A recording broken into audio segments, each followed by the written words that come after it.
A reforma do Código de Defesa do Consumidor que completou 20 anos em 2010. Este é o tema do nosso programa de hoje.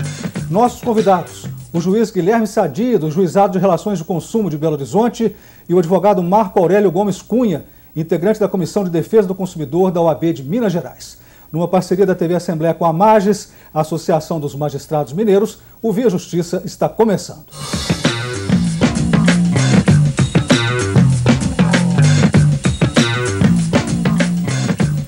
O Senado instalou comissão de juristas para preparar a reforma. A comissão tem 6 meses para apresentar o anteprojeto de lei de revisão do CDC.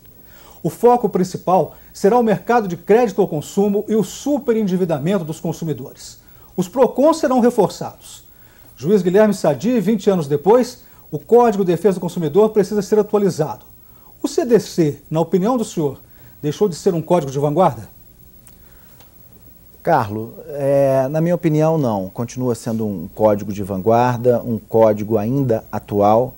Evidentemente, como você mesmo disse, ele precisa de algumas reformas, principalmente no que tange a questão do crédito, né? Porque quando da sua criação, em 1990, nós tínhamos um índice de inflação assustador, beirando 50% ao mês. E ninguém poderia, evidentemente, imaginar a facilidade de crédito que hoje nós temos no país. Então, para se evitar, evidentemente, um superendividamento da população, principalmente aquela população de baixa renda, é necessário realmente se fazer uma reforma para melhorar as condições de crédito a essa população e para que se evite, evidentemente, esse superendividamento dela. Opinião do senhor sobre o atual CDC, doutor Marco Aurélio? Carlos, eu comungo da opinião do doutor Guilherme. Eu entendo também que o CDC continua sendo uma lei, um código de vanguarda, que, no entanto, pode receber alguns melhoramentos. Por exemplo, além dessa questão de tratar melhor essa questão do superendividamento, essa comissão pode incluir nesse anteprojeto alguma regulação a respeito do telemarketing no âmbito nacional. Então, por exemplo, em outros países existem sistemas opt-in, opt-out. O consumidor opta por entrar num cadastro ou para sair de um cadastro. Isso vai evitar essas ligações indesejadas que nós recebemos diariamente em casa, sem que o consumidor autorize previamente que a empresa entre em contato com ele para oferecer promoções e ofertas comerciais. Vamos esmiuçar mais essa questão do crédito ao consumo, do superendividamento. O que está acontecendo, doutor Sadi? O que nós notamos, né, principalmente na minha experiência no Juizado Especial das Relações de Consumo, especificamente na área de telefonia, né, mas evidentemente já atuei também no Juizado Especial da Relação de Consumo, que se localiza na Rua Curitiba, aqui em Belo Horizonte, é que a grande questão é que a população hoje, com a oferta do crédito mais fácil, tem extrapolado no sentido de adquirir bens de consumo de uma forma, evidentemente, muito mais fácil do que outrora, e essa questão precisa ser melhor disciplinada pelo Código de Defesa do Consumidor para oferecer esta proteção ao crédito, a proteção ao consumidor que se endivida, né? Evidentemente que o consumidor tem todo o direito do mundo de obter este crédito, mas de uma forma, evidentemente, responsável, porque senão o que vai acabar acontecendo vai ser o consumidor bater as portas o tempo inteiro do Poder Judiciário para rever aquela questão do crédito que foi dado de forma mais fácil a ele.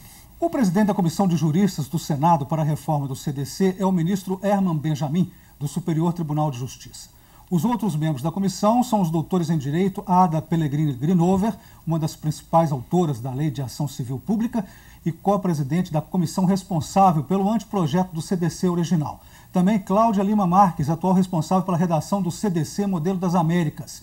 Leonardo Bessa, promotor do Distrito Federal, especialista em serviços financeiros, e Roberto Pfeiffer, diretor do PROCON de São Paulo e ex-conselheiro do Conselho Administrativo de Defesa Econômica, o CAD. Vamos ver agora a opinião do vice-presidente da Comissão de Defesa do Consumidor aqui da Assembleia Legislativa de Minas Gerais sobre a necessidade de mudanças no CDC. Quando o Código foi gestado em 1989 e foi aprovado em 1990, não se falava em contratação pela internet, por exemplo. E hoje nós temos aí uma realidade no mercado. Mais de 60% das transações em vários segmentos da economia são realizadas por via internet.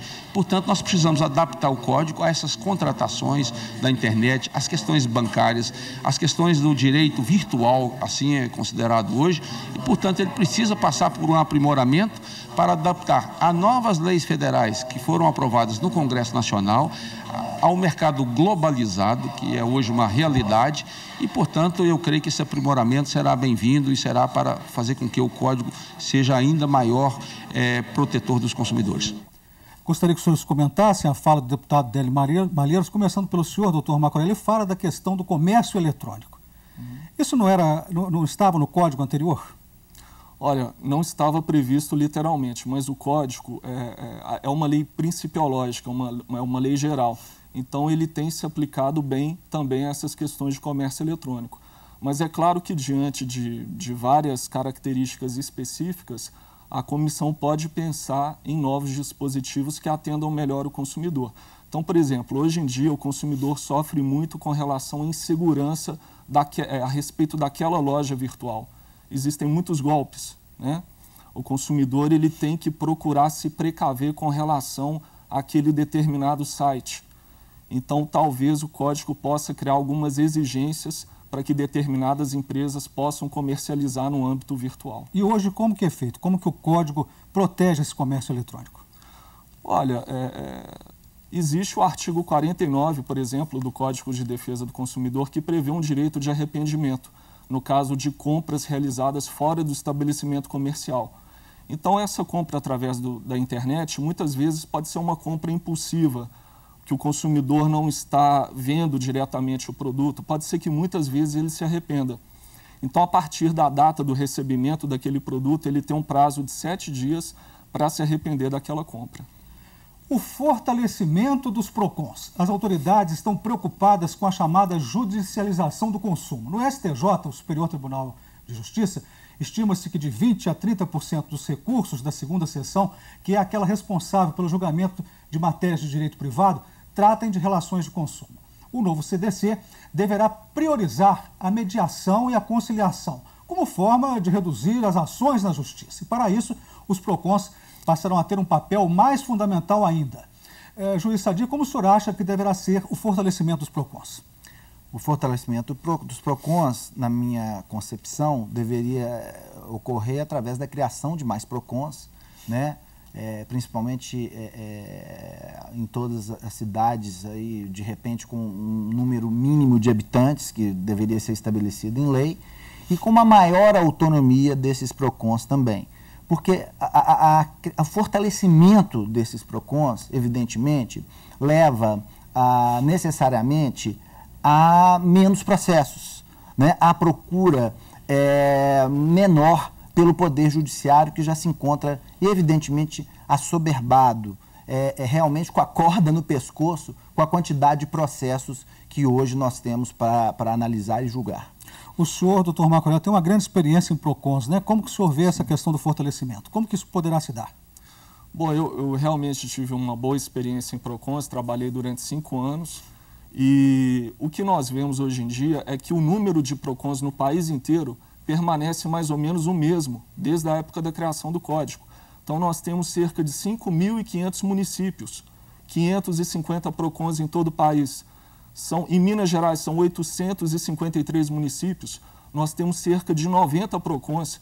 Então, o que existe hoje? Existe um cidadão, digamos, de primeira classe, que tem um PROCON ao qual ele possa recorrer. Existe um cidadão, digamos, de segunda classe, que não tem um atendimento sobre defesa do consumidor, que vai ter que procurar uma defensoria ou que muitas vezes pode ficar sem uma orientação correta. Ok. O Via Justiça faz um rápido intervalo e voltamos já.